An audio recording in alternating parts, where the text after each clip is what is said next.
بنبدأ الحلقة ببنت بتقول: يا أغبياء، أنا القديسة الحقيقية بقول لكم، ألا يمكنكم رؤية ذلك؟ هو أنتم مش سامعيني؟ جميعكم تم خداعكم، هي مجرد بنت محتالة. لا، الشيء ده لا يمكن إن هو يحصل. رجاء سيبوني. بيبدأ الشعب يقولوا: اربطوها بالوتد، تلك المرأة القذرة، احرقوها وهي حية، اجعلوها تدفع ثمن خطاياها، خلوا تلك المحتالة تحترق وهي حية. البنت دي بتفتكر اللي حصل من سنة. كان بيبدأ الناس يقولوا: من الواضح إن القديسة الحقيقية قد ظهرت. أيوة، أنا كمان سمعت ده. تقول الشائعات أن قوتها أقوى وأروع من القديسة إيفليانا، لكن الأمر ده مستحيل. لا يمكن أن يكون هناك سوى قديسة واحدة. يجب أن تكون هذه كذبة ينشرها أولئك الذين فقدوا الثقة في القديسة. بالرغم من ذلك، من الطبيعي أن ينشر الناس شائعات كاذبة بالشكل ده. سمعت أن وجود السيدة آيريس وحدها يكفي لجعل الأرواح الشريرة تهرب. هذا ليس كل شيء. يبدو أنه يمكنها شفاء العشرات من الأشخاص في وقت واحد، لكنهم يقولون أن قديسة واحدة فقط يمكنها أن تظهر هذا العالم. لذلك ده معناه أن القديسة إيفليانا من الكدرائية الكبيرة هي... أنتم فقدتم عقولكم ولا إيه؟ احضروا لي تلك الساحرة الآن. قدستك، هذه مجرد إشاعة سخيفة وسوف تمر في غضون أيام قليلة. ألم أتحدث بوضوح؟ قلت لكم احضروها لي دلوقتي. أوامرك يا سيدتي. إحنا هنرسل قائد الفرسان المقدسين لاتفاق لننفذ طلبك. بعدها بشوية: سيدتي، الفرسان المقدسون في طريقهم، يجب عليك الهرب دلوقتي. تلك المحتالة التي تسمي نفسها قديسة سوف تقتلك إذا لم تفعلي ذلك. يجب أن تسرعي دلوقتي سيدتي. وبعد كده بيدخل الشخص ده عليها: آيريس.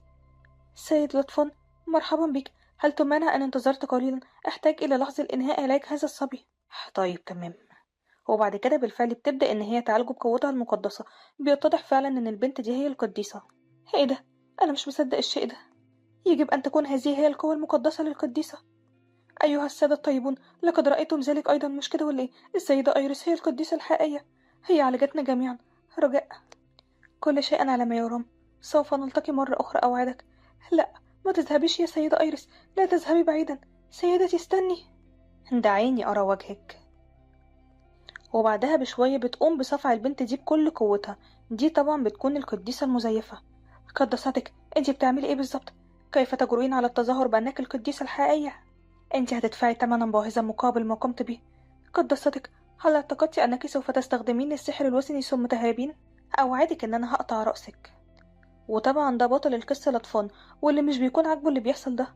قدستك، أنا أطلب منك إن انتي تصبري. سيكون من الأفضل أن ننظر في هذه المسألة بشكل أعمق قليلا. انت تقصد ايه بالظبط؟ دي مجرد بنت محتالة، انت هتنتظر ايه؟ اذا كان هذا بالفعل من فعل الوثنيين، فسيكون هناك المزيد من المحتالين مثلها، ويجب علينا فحص الامر عن كثب للتأكد من ان هذا هو الحال فعلا. ايوه فعلا، قرار السيد حكيم جدا. آه، طيب، لكني اريد ان تكون تلك المرأة البائسة محبوسة في السرداب. وبعدها بالفعل بتقوم بحبس المرأة دي. انا لا اعرف بشأن ذلك، لكن لا يبدو من الصواب ان نبقيها في هذا السجن حيث نحبس الوحوش الشيطانية. انت بتقول ايه بالظبط؟ لقد رأيت ذلك ايضا، مش كده ولا ايه؟ قوة السيدة ايريس فعلا حقيقية. بالحديث عن الموضوع ده، هل رأى اي شخص القديسة ايفليانا تستخدم قواها في الفترة الأخيرة؟ قديسة؟ ايه ده؟ لن اسمح بوجود فارس مقدس ينشر الشائعات. قائد؟ ولكنه امر مريب الى حد ما سيدي. يبدو ان قوة القديسة ايفليانا هي طبعا ايفليانا بتسمعهم وهما بيقولوا الكلام ده. لا ينبغي ان يكون ذلك موضع اهتمام بالنسبة لنا. لا، انا مش هينفع ان انا اترك الامر بالشكل ده. مش هسمح لهم بذلك. كل اللي انا محتاجة دلوقتي هو ان انا اتخلص منها. اذا انا بالتأكيد... استني هنا يا قديسة، انت بتعملي ايه بالظبط؟ اتركني. تلك الفتاة اللعينة سرقت قوتي. لا، لا يمكن ان يكون هناك سبب اخر غير كده. والا لماذا اختفت قواي؟ بيجن جنونها لدرجة ان هي بتقول الكلام ده بصوت عالي. طبعا بيتم كشف امرها في الوقت ده ان هي مش القديسة. لو كان الامر ده صحيحا... القديسة إيفليانا، ماذا تقصدين بأن كل قواك قد اختفت؟ كيف يمكن لهذا أن يحدث؟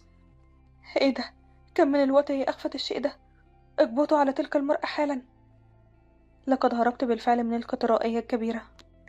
قديستنا الصالحة هي السيدة أيرس بالطبع. خلينا ننسى تلك المحتالة. سمعت أن القائد لطفان قام بحماية السيدة أيرس من أي ضرر قد يصيبها. لا أتوقع منه أقل من ذلك. هذا ليس كل شيء بسبب شخصية السيدة أيرس النبيلة. لقد حصلت على دعم ولي العهد لين، وحتى حاكم الصحراء الذي يحتقر الكنيسة. والآن بعد أن اكتشفنا أمر تلك المحتالة، العالم أصبح بالخير. يلا دلوقتي الموت للمحتالة، احرقوها على الوتد دلوقتي. لأ، أنا القديسة الحقيقية. وبعد كده بيتم حرقها بالشكل ده. بنلاقي بعد كده في عالم تاني بنت في مستشفى بتكون بتقرأ الرواية دي. هي كانت مشهورة بأعمالها الشريرة، لقد لقيت القديسة المحتالة وفاتها عن طريق إعدامها حرقا. أنا أشعر بالنعاس دلوقتي. بعد ما قرأت الرواية دي كانت نهاية مرضية جدا، بس أنا مش حاسة إن أنا سعيدة أبدا برضه. كان هذا الأناني انتقلت إلى جسد إيفيليانا، القديسة المزيفة اللي هتكون نهايتها هي الحرق وهي على قيد الحياة. لأ، مش ممكن. وفي غضون عامين فقط سأواجه نفس المصير بالظبط. إزاي؟ في الحياة الحقيقية قبل أن أنتقل إلى جسد إيفيليانا أنا كنت بتفتكر لما كانت في المستشفى.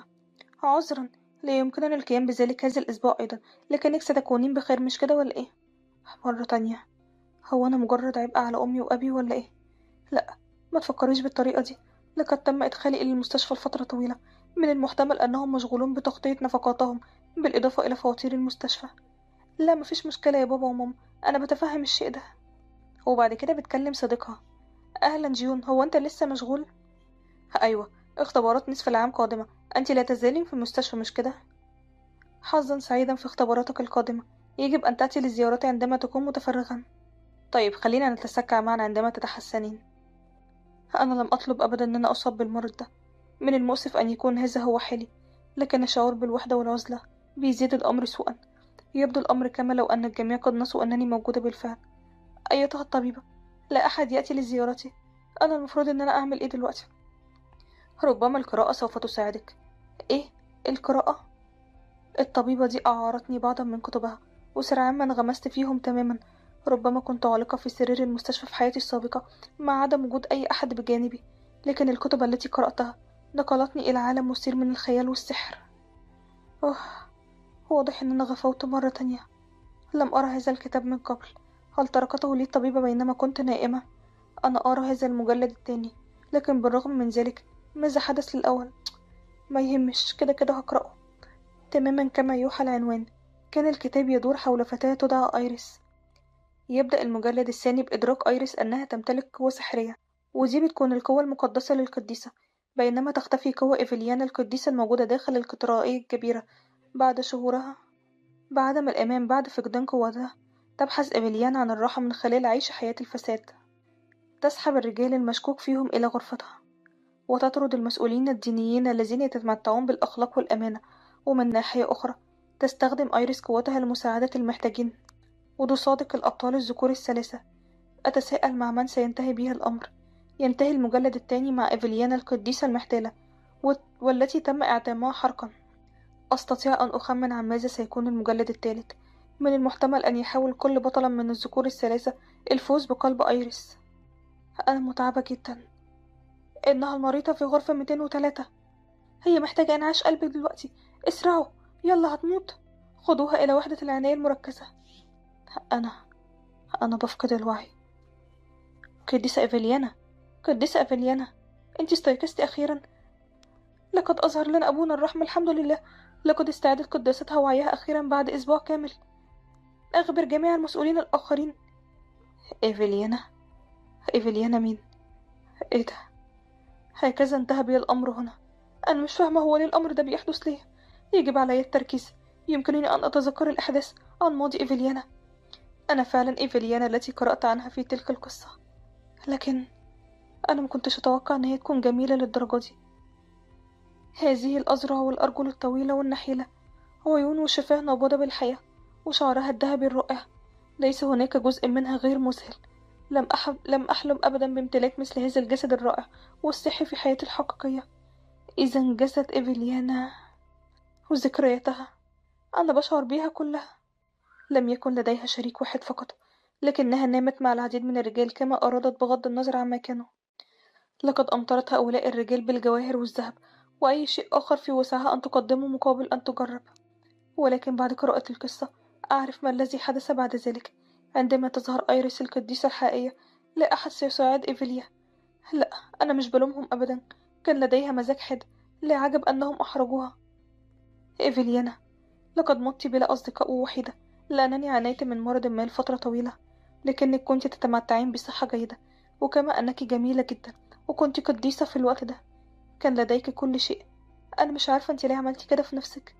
تم إعدامها حرقا على الوتد. لا أستطيع أن أجلس فقط وأدع ذلك يحدث لي. لحسن الحظ لم تظهر أيريس في القصة بعد. الشخصيات من كان له التأثير الأكبر على مصير إيفيليانا هو القائد لاتفان من الفرسان المقدسين، والذي كان مع أيريس القديسة الحقيقية. ليون ولي العهد الإمبراطوري، هو أصلا الساحر الغامض. إذا كانت علاقات إيفيليانا بهذه الشخصيات يمكن أن تتغير، ربما يمكن أن يتغير مصيرها هو كمان. ما الذي يمكنني فعله حتى لا تحترق إيفيليانا على الوتد بالشكل ده؟ يمكنني أن أحاول الهروب من الكاتدرائية الكبيرة قبل ظهور أيريس في القصة، لكن إيفيليانا جاءت إلى هنا وهي طفلة صغيرة، والعالم الخارجي الذي لا تتذكره قد يكون أكثر خطورة. ليس هذا فقط، لأ، لكن إذا اختفت قديسة الإمبراطورية الوحيدة فجأة، هتحدث فوضى كبيرة جدا. الفرسان المقدسون سيأتون ورائي بالتأكيد، وإذا تم القبض علي وإعادتي إلى هنا، هتكون نهايتي سيئة. يبدو أنها الطريقة الوحيدة لتغيير المستقبل هو أن أكون حذرة من الآن فصاعدا، وأن أحاول التواصل بشكل أفضل مع الأشخاص من حولي، خاصة مع الشخصيات الأربعة الرئيسية في القصة دي. طيب خليني أفكر. لو ظهرت أيريس، اقتلوها. يجب أن تكون أيريس القديسة الحقيقية. عذرا. أما بالنسبة للذكور الذين سيكونون بجانب أيريس، أكيد مش هيعملوا لي أي شيء لو شافوني إن أنا بتعامل معاها بشكل جيد. أنا نسيت. حلت فين؟ قبل أيام قليلة من دخولي إلى جسد إيفيليانا، نحن نقاتل باسم الحاكم. يلا. وقع حادث خلال الحملة لكبح جميع الوحوش الشيطانية في ضواحي القارة. لعدة أشهر حقق الفرسان انتصارات متلية، وباسم الحاكم كانوا يقاتلون النصر. ومع ذلك حتى في معركتنا النهائية لم يكونوا ندا لنا. أيها القائد، الآن كل ما تبقى لهذه الحملة هو العودة إلى الكاتدرائية. يلا أيها القائد. لقد قاتلت أنت وبقية الرجال ببساطة حتى الآن، ولكن ما ينفعش إن احنا نستسلم دلوقتي. حاضر يا سيدي. هذا اللي بيحصل، وبعدها بيتم مهاجمة الشخص ده. الوحش كان هيهاجم القائد، لكن الشخص ده بيدافع عنه. سامحني يا سيدي. الكهنة اعملوا أي شيء. جرحه عميق جدا سيدي، لا يوجد شيء يمكننا فعله، ولكن إذا كانت القديسة إيفيليانا يمكنها استخدام قوتها لعلاجه. طيب تحمل لفترة أطول قليلا يا قائد. من فضلك ابقى حيا. القائد لطفان لقد فقد الكثير من الدماء. اسرعوا، ارسلوا إلى القديسة إيفيليانا. أيوة يا سيدي، على الفور دلوقتي.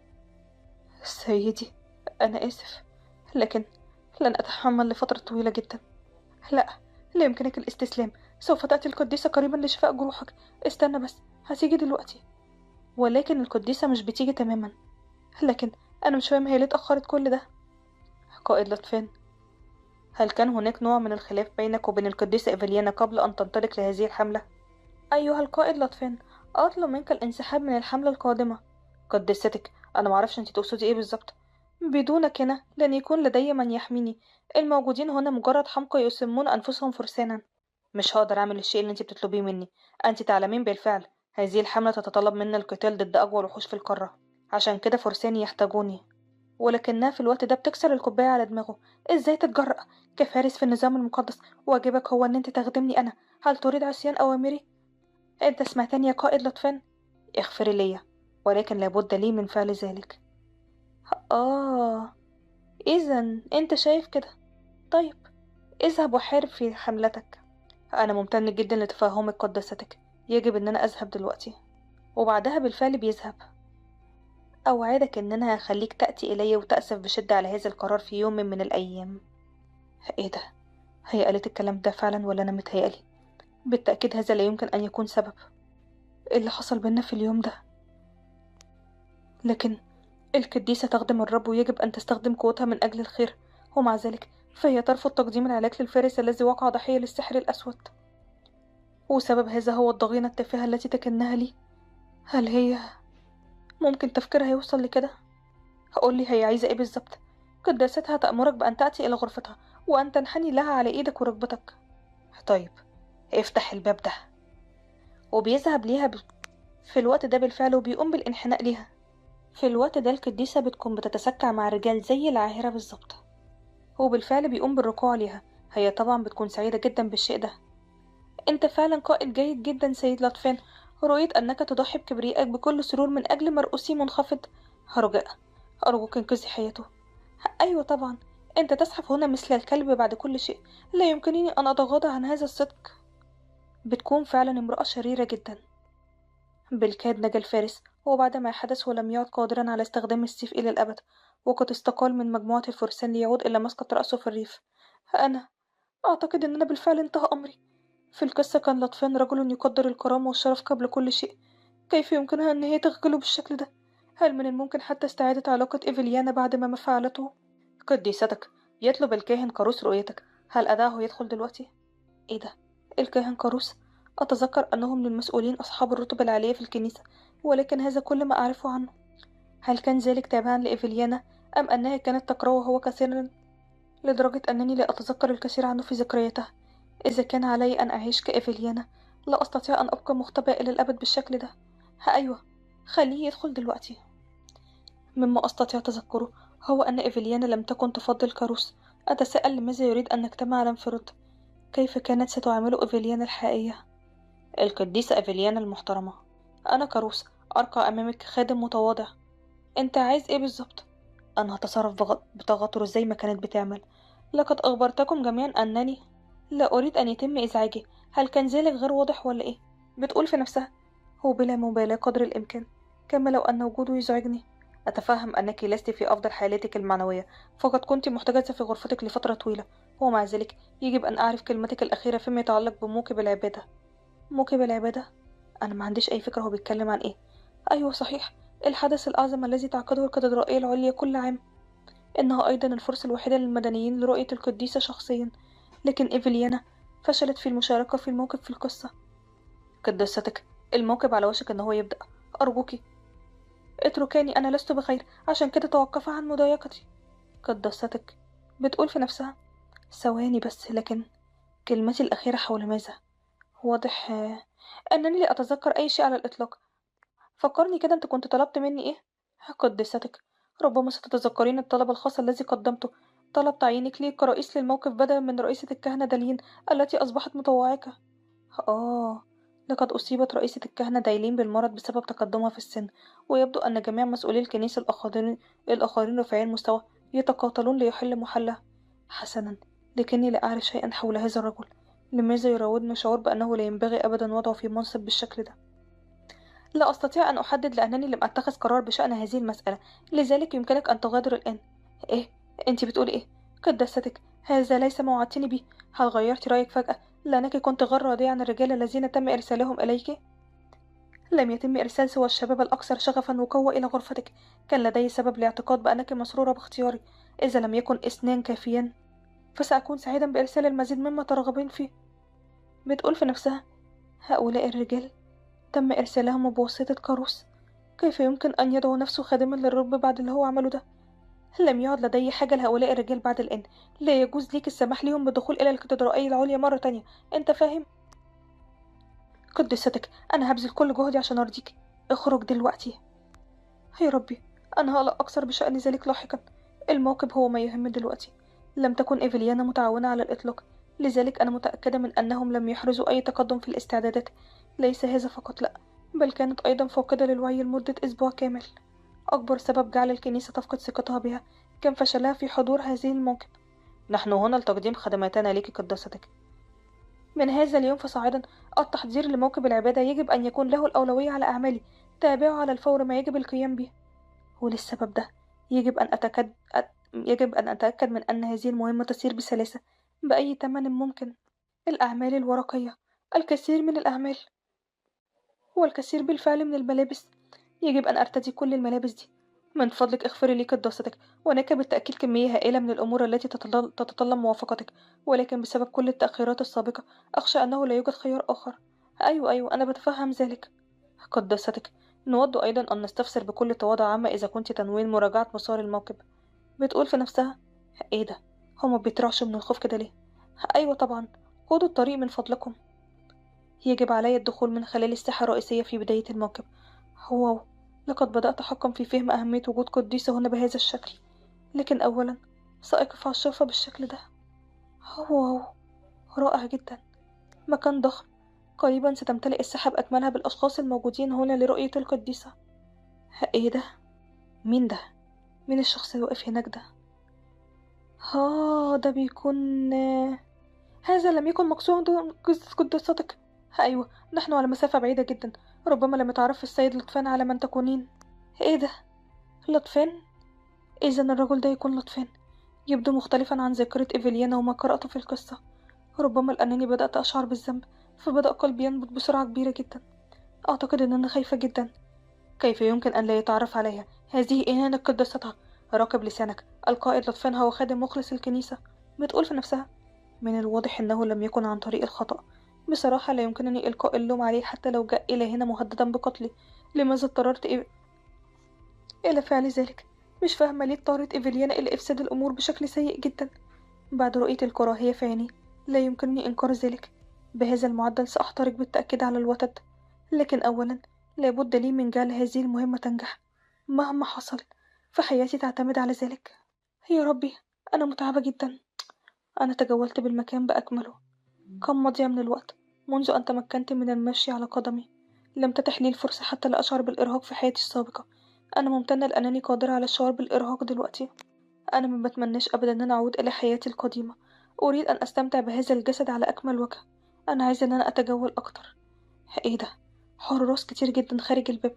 أريد فقط أن أتجول قليلا بمفردي، دون الحاجة إلى السحب مع حاشية كاملة. أيوة صحيح، يمكنني استخدام أحد الممرات السرية. هناك ممر يؤدي إلى الساحة الرئيسية خلف تلك اللوحة، ويؤدي الممر الموجود خلف المرآة إلى الحدائق الخلفية. توجد خزانة كتب تؤدي أيضا إلى ممر آخر خلف مدخل الكاتدرائية. إذن أنا هاخد نزهة في الحدائق الخلفية. لن يكون هناك أحد في هذا الوقت من الليل، مش كده ولا إيه؟ إيه ده؟ مفيش مقبض؟ يجب فتح هذا الباب بالقوة الإلهية؟ أعتقد أنني يجب أن أمد إيدي مثل ذلك. إذن هذا هو شعور استخدام القوة الإلهية. واو، الأمر سحري. أنا نجحت باستخدام القوة الإلهية بطريقة ما، لكن ليس لدي أي فكرة عن كيفية فعل ذلك. بقايا قوتي بتضيق لي الطريق. ثواني بس. اتهمت إيفيليانا بأنها قديسة مزيفة وحرقت على الوتد لأنها فقدت قوتها. إذا كان لا يزال الآن علي قولها، فهي دلوقتي لسه معاها قوتها. يعني قوتها اختفت إزاي؟ في الكتاب بدأت قوة إيفيليانا تتلاشى عندما ظهرت أيريس، لكنه لم يذكر أبدا أي شيء عن السبب ده. إذن هل يمكن أن تكون المشكلة شيئا مرتبطا مباشرة بأيريس؟ أوه، إنه نفس نوع الباب كما كان من قبل. يجب أن أكون في الحدائق الآن. إيه ده؟ منظر خلاب. النسيم اللطيف والرائحة المنعشة للأوراق. القمر بيتوهج في السماء، يضيء النور، وزهورا عمري ما شفتها قبل كده. ده زي اللي ذكره الكتاب بالظبط. عالم غريب وجميل جدا. ايه ده؟ ثقب تؤلمني بالشدة. ربما يجب أن أعود قريبا. لدي يوم حافل غدا أيضا. ايه ده؟ ثواني بس. يبدو أن شخص ما وضع هذه العلامة هنا عن قصد. ماذا كان من المفترض أن يعني هذا مرة تانية؟ ايه ده؟ من الغريب أنني لا أتذكر شيئا عن هذه العلامة. أنا عندي شعور سيء جدا. لماذا هناك الكثير من الذكريات التي لا أتذكرها؟ في شيء مريب بيحدث هنا. أنا متأكدة من أن القصة أكثر مما قرأت في الكتاب. قداستك. إيه ده؟ أنت مين بالظبط؟ جيت لأخدمك باسم الكاهن كاروس. إيه ده؟ كاروس مرة تانية؟ أتفهم أن وجودي هنا يجب أن يكون قد أصابك بصدمة، لكنني أبلغت من خلال إحدى خدمك أنك كثيرا ما تستمتعين في هذه الحدائق. لقد أتيت على أمل رؤيتك هنا. أنا مقتنع أن إرادة الرب هي التي قادتني إلى هنا الليلة. إيه ده؟ أنا بطلب منك أن أنت تعود دلوقتي، وأخبر كاروس ألا يشغل باله بالرجال الشغوفيين مثلك بعد الآن. قدستك، مش هقدر أبدا أن أنا أعمل الشيء ده بعد كل المشاكل التي مررت به إلى أصل إلى الحد ده. أنت بتقول إيه؟ سيبني. أنا عارف كويس جدا مزاجك المتقلب، لكن من فضلك يجب أن تعطيني فرصة تانية. أرجوكي. سأفعل كل ما يتطلبه الأمر لإشباع رغباتك، حتى أتمكن أيضا من الحصول على المال المناسب. ابتعد عني بقولك. أنت عايز مني إيه؟ فهمت. هذا هو المكان الذي يكمن في تفضيلك، مش كده؟ كافحة زي ما أنت عايزة، لكن أنا مش هتوقف أبدا. بتقول في نفسها. لا، الشخص ده قوي جدا. واضح إن أنت بتستمتعي بالتعامل القاسي، مش كده؟ ابعد عني بقولك. أنا بأمرك إن أنت تبعد عني. قدستك، ابعد إيدك القذرة دي عني. بيجي شخص من الخلف بيمسكه من قفاه وبيرميه بالشكل ده. طبعا هي بتكون مصدومة في الوقت ده، لأن الأطفال بيجي في الوقت المناسب عشان ينقذها، ومش بتكون متوقعة أبدا إن هو يجي في الوقت ده عشان ينقذها بالشكل ده. ودي كده نهاية الحلقة. لو عجبتكم قولوا رأيكم إيه. بنبدأ الحلقة وسيد لطفان بيقوم بإنقاذ القديسة دي. بتقول في نفسها: أنا عمري ما شفت في حياتي شخص مخيف بالشكل ده. إن رؤيته عن قرب يجعل الأمر أكثر وضوحا. لديه حضور قيادي، بأكتاف عريضة وإطار عضلي بالشكل ده. من المحتمل أن يسحقني بيديه العاريتين بالشكل ده. لكن هو ليه بيبعد نظره بالشكل ده؟ يا ربي، أنا المفروض إن أنا أستر نفسي. هو شاف كل اللي حصل دلوقتي. سيكون من الأفضل إذا كنت تبقين بعيدة عن الأنظار. بتقول في نفسها: هو يقصد إيه؟ هو بيقول إن هو لا ينبغي لي أن أتصرف بهذه الطريقة في الأماكن العامة. هو اللي يقصد إنني يجب أن أبقى بعيدا عن طريقه. لا يهم على أي حال. أنا عارفة إن هو بيكرهني بالفعل. في شيء واحد بس مؤكد: لن يسامح لطفان إيفيليانا أبدا على ما فعلته بي. لا يزال. أنا بشكرك جدا إن أنت حضرت هنا وساعدتني. أشعر بالارتياح لمعرفة أن حضوري لم يكن مفروضا عليك، على الرغم من أنني متأكد من قدرتك أنه يمكنك منح العقوبة بسهولة. أنا هاخد إذنك للذهاب إذن، مع احترامي. وبالفعل بياخد الشخص اللي حاول إن هو يعتدي عليها وبيمشي من المكان ده. بتقول في نفسها: في مكان ما على مسافة غير بعيدة من المستقبل، هذا الرجل بالذات الذي جاء عشان ينقذني سوف يقودني إلى موتي. الشخص ده هو اللي هيقتلني. إيه ده؟ أيها القائد أنت عدت؟ إيه ده؟ كيف تمكن شخص خارجي من العثور على طريقه إلى الكاتدرائية؟ خلاص، مفيش حاجة المزيد من التوضيح بالحكم على مظهره الجميل. لابد أنه أحد أفراد القديسة إيفيليانا. قم بتقييده وإرسله في الصباح عندما يتعافى. سيدي، هو أنت فعلا هتطلق سراحه؟ هل نحرره حقا دون استجواب؟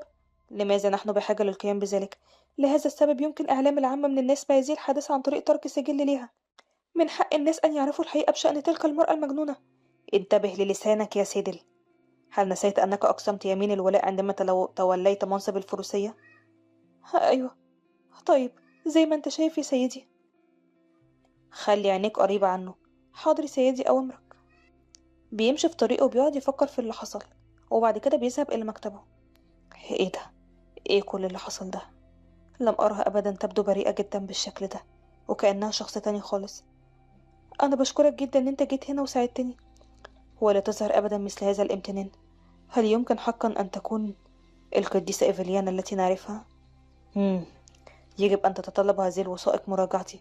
القرار المطلوب فيما يتعلق بسلامة موكب المسيرة يرجى اختيار الموظفين الجيدين المكلفين بحماية القديسة إيفليانا. حارس لحماية القديسة إيفليانا. هو أنا فعلا يجب علي أن أحفظ كل هذا في ذاكرتي؟ أيوة فعلا يا قديسة. طيب. نظر الإله إلى الأرض عندما بدأت معاناة البشرية تتدفق. إيه ده؟ أنا أعرف بالفعل كل ذلك عن ظهر قلب، لكن لم تكن إيفليانا دائما مهملة عندما يتعلق الأمر بواجباتها. أنا حفظت كل ما تعلمته اليوم. أتمنى بشدة أن يكون أبينا الذي في السماء سعيدا بما أفعله. ذكريات طفولتها لقد عملت بجد في ذلك الوقت. كانت جيدة جدا، لكن معرفش إيه اللي حصل له وخلاها بالشكل ده. يا قديسة، الكاهن كاروس يتسبب في مشكلة بالخارج ويطلب منك مقابلته. هل أدعو الفرسان لإبعاده؟ كاروس مرة تانية. يجوز لي الدخول، يجب على البقية الانتظار في الخارج. لا أستطيع الاستمرار في تجنبه. أحتاج إلى وضع حد لهذا النوع من السلوك. يا قديسة، كيف يمكنك خيانتي بالطريقة دي؟ هو أنت فعلا تنوين السماح لمسؤول آخر بتولي مسؤولية الموكب؟ أيوة، أنا هعمل كده. بتقول في نفسها: أنا عينت شخص يستحق الدور. على عكس هذا الأحمق، استمر هذا المسؤول في تقديم النصائح للحكيمة الإيفيليانا، حتى لو كان ذلك يعني عدم موافقتها. لم أكن سوى خادمك المخلص طول السنوات دي. يا سيد كاروس، أني أدرك جيدا الجهود التي بذلتها بالنيابة عني. إذن ليه بتتعاملي معي بالطريقة دي؟ الآن اختر أي صلاة على هذه الطاولة. إيه ده؟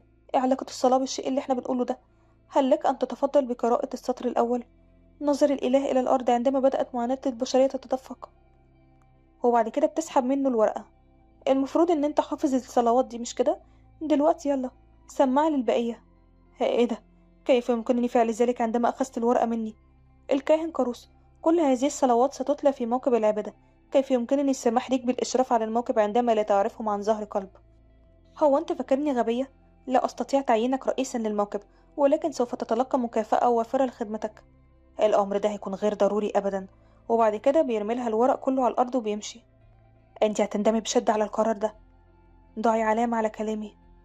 على الرغم من أنني تراجعت عند وضع قدمي للأسف، ولكن يبدو أن هذا كان أشبه بتمثال نصفي. الصلوات كلها مختلطة الآن.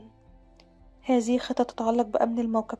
كان لطفان هو الحارس الشخصي للقديسة كل عام، لا تزال فكرة وجوده بجانبي طول اليوم تجعلني أشعر بعدم الارتياح شوية.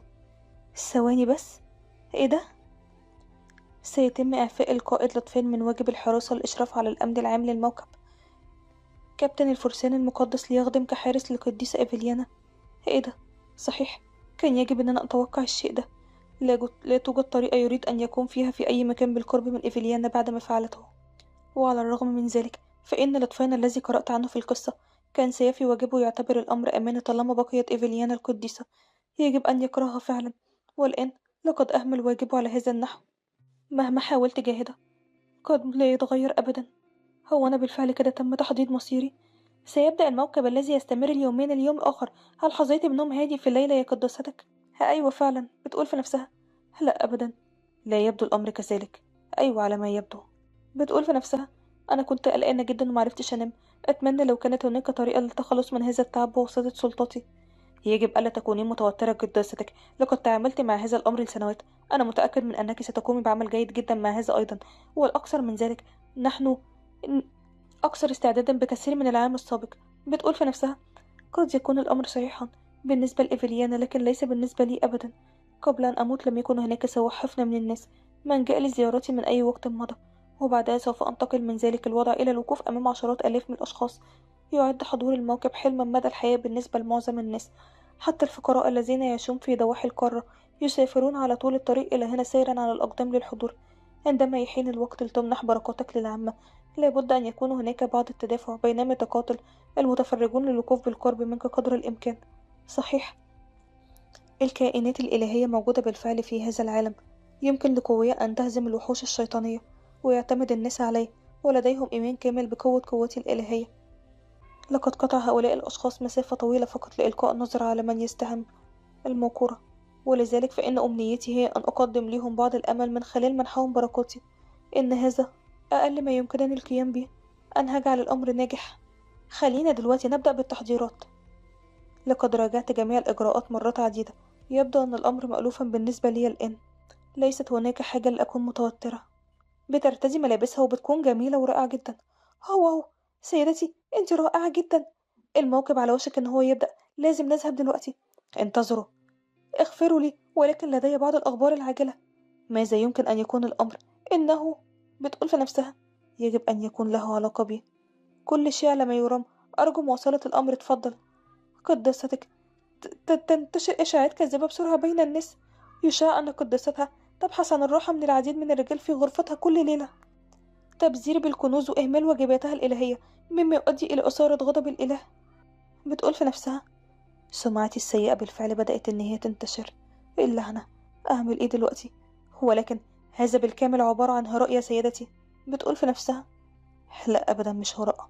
كل اللي اتقال صحيح، لكن لماذا يجب أن يحدث هذا بالذات في هذا اليوم من كل الأيام؟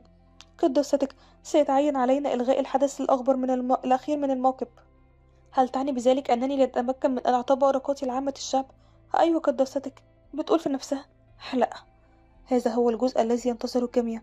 بمعدل انتشار هذه الإشاعة فإن الظهور أمام حشد كبير قد يشكل خطرا عليك. يجب أن أنصح أيضا بعدم القيام بذلك، مع الأخذ في الاعتبار أن القائد لطفين لن يكون معك. بتقول في نفسها. أردت أن أعطي كل ما عندي، ولكني عملت بجد. هل حقا لا توجد طريقة لتغيير مصيري؟ إحنا آسفين جدا لضرورة هذا العمل قداستك. بعد كده بتقعد تفكر شوية في نفسها وبتقول. حتى في مواجهة كل هذه العقبة يجب علينا المضي قدما في الموكب كما خططنا في الأصل دون تغيير. قداستك، استنى، انت رايحة فين؟ بتقول في نفسها. بغض النظر عما يحدث في النهاية، وبغض النظر عن مدى جدوى جهودي، أنا لازم أعمل الشيء ده. هعمل اللي عليا للآخر. انتوا مستنيين ايه؟ يلا خلينا نتبعها. بالطبع بتيجي تخرج من المكان بتلاقي لطفان منتظرها. لطفان، انت انت بتعمل ايه هنا؟ انا هنا لخدمتك يا سيدتي. بتقول في نفسها. طب ازاي؟ انا قرأت في الورق انه هو مش هيجي عشان يخدمني. انا جيت هنا عشان اداء واجبي يا سيدتي. بتقول في نفسها. ايوه صحيح، هو بيبذل كل جهده دائما للقيام بجميع مسؤولياته. تمام، جيد جدا وشكرا ليك. بغض النظر عن مدى كرهه لي، فهو سيحميني طالما كان من واجبه القيام بذلك. يداه كبيرة جدا ودافئة جدا. أنا باعت بسلامتي إليك يا قائد لطفان. وبعد كده بالفعل بيخرجوا الاتنين مع بعض للموكب. افسحوا المكان للقديسة. وبالفعل بتخرج المكان، وبيكون جميع الشعب في انتظارها. هي طبعا بتكون سعيدة جدا من المنظر اللي هي شايفاه ده. بتكون مش مصدقة نفسها، أول مرة في حياتها تشوف الحشد الكبير ده من الناس. هو ده ما يعني أن تكون قديسا؟ الأمر مدهش جدا. كيف يمكن أن يكون إيمان كل هؤلاء الأشخاص وعبادتهم لا يعني شيئا على الإطلاق لإيفيليانا؟ أنت من تأخذين الأمر كالبطل. أيوة، أنت ناضجة جدا. كوني جيدة دلوقتي، تصرفي بنفسك. تمام. كنت دائما أعمل بجد الفعل ما كان متوقعا مني، لأنني أردت أن أكون محبوبة، ولكن كل هذا كان لا قيمة له لإيفيليانا. إيفيليانا، كيف يمكنك أن تفعلين ذلك؟ ألا تستطيعين أن ترين كم يعشقك الجميع هنا؟ ليس هناك من يدعو للقلق. عامة الشعب بيحبوني. يا قديسة، سيحين الوقت قريبا لمنح بركاتك. سوف تحتاجين إلى التوجه إلى أسفل الدرج. طيب تمام. وبعد كده لطفان بيمدلها إيده بالشكل ده. بتقول في نفسها: هو فعلا ليس مضطرا إلى تقديم يده مقابل كل خطوة بقوم بها بالشكل ده، لكن أعتقد أنه يحاول حمايتي فقط بسبب تلك الشائعات. هو جاد جدا في عمله. بتكون متوترة، وفي نفس الوقت هو بيكون مستغربها جدا، كأنه شايف حد تاني. يا قديسة، امنحينا البركات. لا تحتاجين إلى مباركة كل شخص في الحشد من عامة الناس. من المقبول أن تمرين ببساطة كما فعلت في العام السابق. لا أبدا، مفيش مشكلة. قداستك، من فضلك امنحي بركاتك على هذا الطفل المثير للشفقة. لقد سافرت لمدة شهرين من أجل بركاتك. أتوسل إليك يا قديسة. بتقول في نفسها: من الواضح أن العديد من الموجودين هنا يعانون من بعض الأمراض. يمكن لقوية أن تشفي الجروح والسموم، ولكن ليس الأمراض، لأنها جزء من الطبيعة ويجب أن تأخذ مجراها. أنا متأكدة من أنهم أتوا إلى هنا على الرغم من معرفتهم بذلك، على أمل العثور على بعض المواساة. شعرت بهذه الطريقة أيضا. كنت يائسة لسماع كلمة مريحة فقط. لكم جميعا. خلاص، ما تقوموش بالدفاع. شاهدوا هذا فقط من بعيد. حافظوا على الحذو. يا قديسة، لو سمحت. ايه ده؟ الرجل المسن ده. يا قديسة، الأمر خطير جدا أن تقتربين منه بنفسك.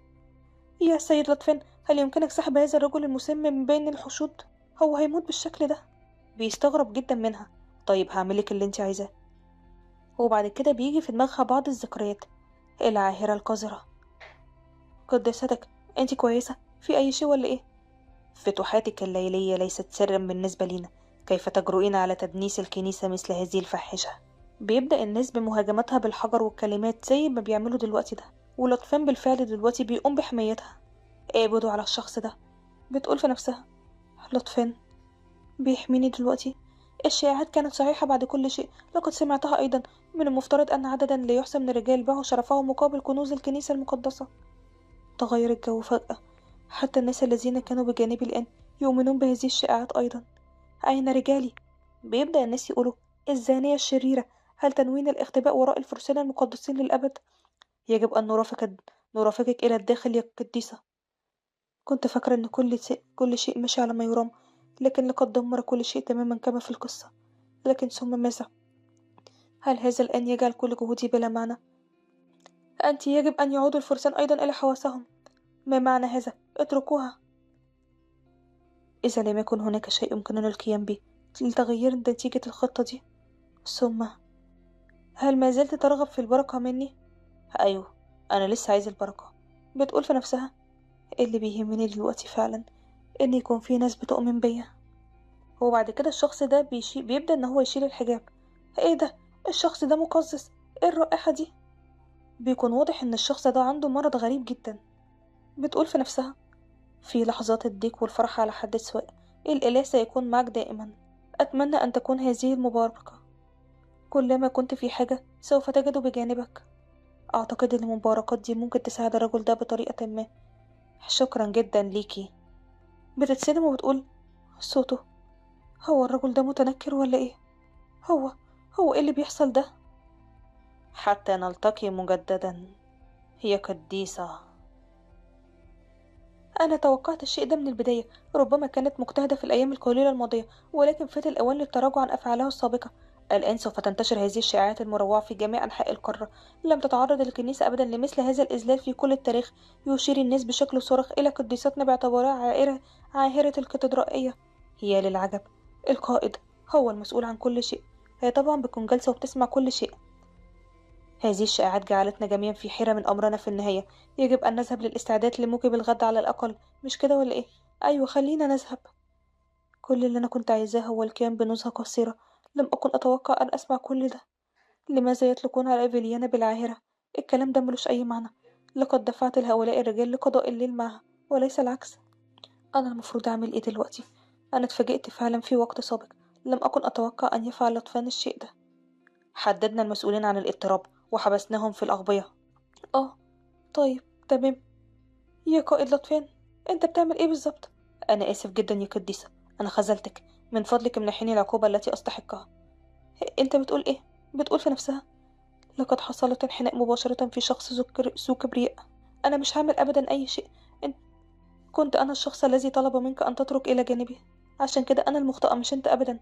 بغض النظر عن السبب، يجب أن أتحمل اللوم على أي ضرر يصيبك. ولكن هذا كان. أنا المسؤول عن كل شيء. بتقول في نفسها. هو عنيد جدا زي الصخرة. إنه لا يهتم حتى بما أقوله. طيب، أنا هاخد طلبك بعين الاعتبار. في الوقت الحالي يجب عليك تنفيذ واجبك حتى نهاية الموكب. لأ، يجب أن أعاقب على ما فعلته. لا يمكنك أن تغمضين عينك عنه. يا قائد، يمكنك أن تأخذ راحتك الآن. ده أمر مني. طيب يا قديسة. تبا للمسؤوليات. أعني، من يعرض نفسه للعقاب بالشكل ده؟ هل يمكن أن يكون الأمر أكثر توترا من هذا؟ وكمان، مين كان الرجل ده على أي حال؟ لماذا أتى إلى الموكب متنكرا؟ وماذا كان يعني عندما قال أنه سوف يراني مرة تانية؟ لا يستطيع الغرباء مقابلة القديسة وقتما يريدون. مش كده ولا إيه؟ هو كان مريب جدا، لكنني لا أعتقد أنه يقصد أي ضرر قد يؤذيني. أنا متعبة، أحتاج إلى العودة إلى الداخل، ولكنني سأبقى بس الفترة أطول شوية. دافئ، دافئ جدا. يجب أن أعود إلى غرفتي. إيه ده؟ أنا بالفعل دلوقتي في غرفتي. أقسم أنني قد نمت في الحدائق الخلفية. مين اللي جابني هنا؟ يا قديسة، أنا شايف أن أنتي مستيقظة. أنا آسفة، ما كنتش أعرف أن أنا تجاوزت الوقت. كل شيء على ما يرام. سوف يتم تحضير الموقف في فترة ما بعد الظهيرة. يبدو أيضا أنك استمتعت بنوم مريح ليلا. وجهك يبدو أكثر استرخاء هذا الصباح. أيوة، واضح أن أنا عملت كده. بتقول في نفسها. أنا فعلا بشعر بالراحة. هل ستعرف إذا قام شخص ما بمرافقتي إلى غرفتي الليلة الماضية؟ إيه؟ هو أنت غادرتي غرفتك الليلة الماضية؟ لا، بالطبع لا. لابد أن هذا كان حلما. بتقول في نفسها. يبدو أنه ظن أنني سأكون فاسقة مرة تانية.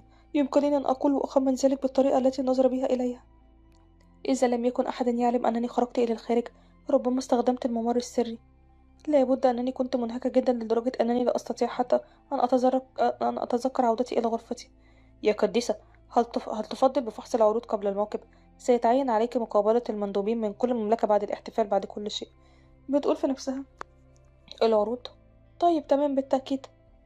يمكن استخدام القوى الإلهية لهزيمة الوحوش الشيطانية. وعلى هذا النحو، فإن الممالك الأقرب إلى الكاتدرائية العليا هي أكثر أماما من هجماتها. وقد أرسلت الكنيسة كهنة رفيع المستوى وفرسان مقدسين لحماية الممالك البعيدة عن الكاتدرائية. لإظهار امتنانهم لهذه الحماية، تقدم كل مملكة قربانا لموكب العبادة كل عام.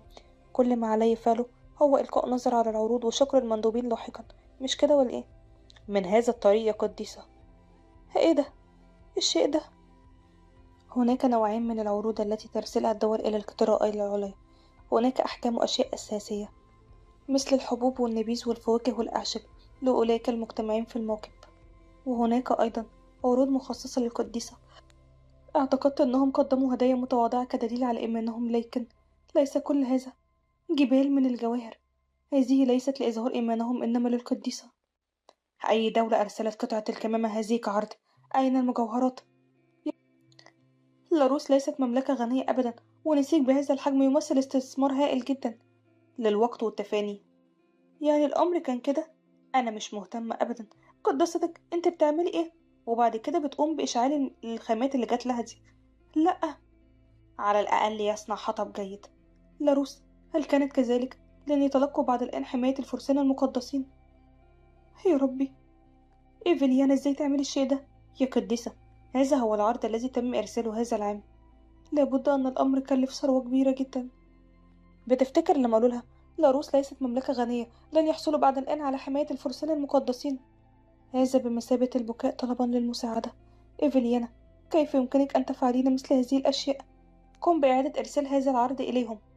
أرجوك، أتمنى إن أنت تعيدي النظر في الأمر يا قديسة. لاروس في حاجة مسئلة، وارسل الفرسان القديسيين لمساعدتهم. ارسل أكبر عدد ممكن من الرجال حسب حاجتهم. لابد أن أل... لابد أن السنة الماضية أثرت عليهم جدا. إيه؟ شكرا جدا لكرمك يا سيدتي. سأحرص على ذلك يا قداستك. من أين هذه الأغراض بحق يجب أن يسحقوا قصرا صغيرا لكثرتهم. المجوهرات دي من إمبراطورية أبيليوس. إيه؟ أبيليوس؟ هذه هي الأمة التي ينتمي إليها البطل الثاني. لقد وسعت إمبراطورية أبيليوس قوتها بشكل كبير منذ الاعتلاء الإمبراطوري الحالي العرش منذ عقود. الإمبراطورية قد استوعبت العديد من الدول من خلال الغزو، والآن يحملون السلطة على معظم المناطق حول الكاتدرائية. إنها تطل على الكاتدرائية العليا التي لا يمكن المساس بها لأسباب دينية، كما أنها شوكة في جانبها. أصبح الإمبراطور المسن الآن مجرد ملك بالاسم فقط. الحاكم الحقيقي للإمبراطورية هو ولي العهد الأمير ليون. إنه البطل الثاني للرواية دي. يجب عليك التأكد من تأثير الكاتدرائية العليا. تقع في أيدي الإمبراطورية. بالطبع يا أبي. الإمبراطورية والكاتدرائية العليا في حالة صراع الآن. في الرواية أرسلت الإمبراطورية الكثير من العروض لعامة الشعب، لكن لا شيء للقديسة، الأمر الذي أثار غضب إيفليانا. ولكن لماذا تغيرت القصة؟ الإمبراطورية لم ترسل المجوهرات فقط، كما أرسلوا عروضا للكاتدرائية العليا مثل التماثيل واللوحات والأشياء الاحتفالية. وهذه من يا قديسة. طيب خلاص، مفيش داعي، أنا هتصفح الباقي بمفردي. طيب احترامك. يا للعجب، وهذا بيعقد الأمور. ربما فاتتني شيئا ما من الرواية. لماذا طلبت أفيليانا الجواهر على أي حال؟ وأنا أعلم أنها لم تكن مهتمة فعلا في كل هذه المجوهرات دي. لقد استخدمتهم فقط لدفع المال للرجال الذين نامت معهم. يا ربي إيفيليانا، أنت كنت عاهرة كبيرة. هل أنت تهدفين إلى أن تصبحين أكثر شخص مكروه في العالم ده؟ أنا هعمل كل ما في وسعي الآن. سأقوم بإعادة إرسال جميع المجوهرات من العروض. الآن كل ما تبقى لي فعله هو قراءة الرسائل الشخصية. هناك الكثير. واو، عيناك تؤلمني من مدى لمعان المظاهر. ثواني بس، إيه ده؟ من أين هذا؟ إنه لم يكتب أي شيء على الظرف ده. الآن بعد أن تم إبرام صفقتنا، أنا هزورك قريبا. أي صفقة؟ مين اللي بعت الرسالة دي؟ أنا مش فاهمة أي حاجة. دي رسالة مشبوهة جدا. هي فعلا رسالة للقديس؟ لا يوجد أي اسم للمرسل. إيه ده؟ طب مصداقية الورقة. هذه الأشياء تؤلم لفترة من الوقت، وبعد كده بتلاقي شيء غريب جدا بيحصل. إيه ده؟ حريق. إيه اللي بيحصل؟ الورقة اختفت. طب إزاي؟ لم يترك حتى أي رماد. هل هذا من مخيلتي ولا إيه؟ لا، لا يزال لدي جرح بسبب الورقة دي. هل يمكن أن يكون هذا سحر؟ على عكس القوى الإلهية، يتم تجنب السحر في هذا العالم على الرغم من قوته التي لا تقام، لأنه مصدر الطاقة للوحوش الشيطانية. من يجرؤ على إرسال رسالة باستخدام هذا السحر الأسود إلى الكاتدرائية العليا؟ هل يمكن أن يكون حاكم السحرة في الطرق الشمالي من القارة والقائد الثالث؟ أصلا في شيء غير صحيح. أصلا لن يتحرك حتى يلتقي بإيفليانا بأيريس في الرواية. لماذا هو ظهر الآن؟ بدأت الأحداث تصبح مختلفة عن الرواية تماما. يا قديسة، هل كانت كل العروض مرتبة؟ أيوة، لقد تركت ملاحظة بالداخل تحتوي على تعليمات يجب عليك اتباعها. هل يسير الحفل بشكل جيد؟ أيوة، كل شيء يسير كما هو مخطط لي. أنت بحاجة إلى الظهور بعد نصف ساعة. بتقول في نفسها. إيه ده؟ الأطفال موجود دلوقتي. أنا شايفة إن أنت قد غيرت رداءك. هو في إيه؟ أنت ليه غيرت رداءك؟ وبعد كده بتفتكر لما قام بإنقاذها. إيه ده؟ صحيح. أنا بعتذر جدا يا قائد لطفان. أنا لم أكن على علم بأن ملابسك قد فزتت. لقد كان ذلك نتيجة لعدم كفاءتي قداستك. بتقول في نفسها. أنا اللي غلطانة وهو اللي بيلوم نفسه. ما تقلقش، لن يكون هناك أي بركات اليوم، لذلك لن نتعرض من الضرب للبيض مرة تانية. إيه ده؟ هو أنا لما قلت كده جعلت الأمر أسوأ ولا إيه؟ ماذا عن شرب بعض الشاي أثناء الانتظار؟ طيب، يبدو الشاي جيدا جدا. مذاق الشاي ممتاز. إنه أفضل من المعتاد. بتقول في نفسها. في الواقع وهو متوسط. أنا فقط أقول أي شيء لتغيير الجو ده. بالطبع لن يوجد خلاف في ذلك. لقد تم اختياره من خلال قداستك. إيه؟ هل اختارت إيفليانا هذا الشاي بنفسها؟ لقد حان الوقت تقريبا قداستك. خلينا نذهب دلوقتي. إيه ده؟ قديسة. يا قديسة، أنت كويسة؟ وبعد كده بتفتكر اللي حصل قبل يوم واحد. أنا لست متأكد من الطريقة التي يجب أن أعامل بها القديسة دلوقتي. ما زلت لم أسمعها أبدا. ما فعلته عندما أصيب القبطان، لكن كان علي أن أقوم بواجبي كقائد للفرسان فقط. متى صارت الأمور بشكل خاطئ بيننا؟ هل كان ذلك قبل إصابة الكابتن، أم أنه عندما أهانتني بسبب مسألة تافهة؟ أنا لا أتذكر حتى أين بدأ. كل شيء دلوقتي بدأ إن هو ينهار، لكنني أتذكر أنني كنت قريبا منها لما كنا صغيرين. أنا كنت غارق في التفكير بينما أتجول في الحدائق الخلفية. إيه ده؟ هو بعد كده بيشوفها نايمة في الحديقة بالشكل ده؟ إيه ده؟ هي ليه هنا مرة تانية؟ هي نايمة؟ أتمنى إنها لم تعبث مع الغرباء مرة تانية. لأ، أنا هسيبها وهمشي، كده كده ده مش جزء من مسؤوليتي. أنا أعتذر لأنني أيقظتك إيه ده؟ هي لسه نايمة؟ بيلاقي إن هي مسكت ملابسه بالشكل ده، زي ما تكون سقعانة وملابسه بتدفيها. إيه ده؟ دافئ، دافئ جدا. هل أنت متأكد من أنك أسقطته هنا؟ أيوة، أعتقد أن أنا فعلت. إيه ده؟ إنهم يشوفوها هنا الأمر مش جيد أبدا.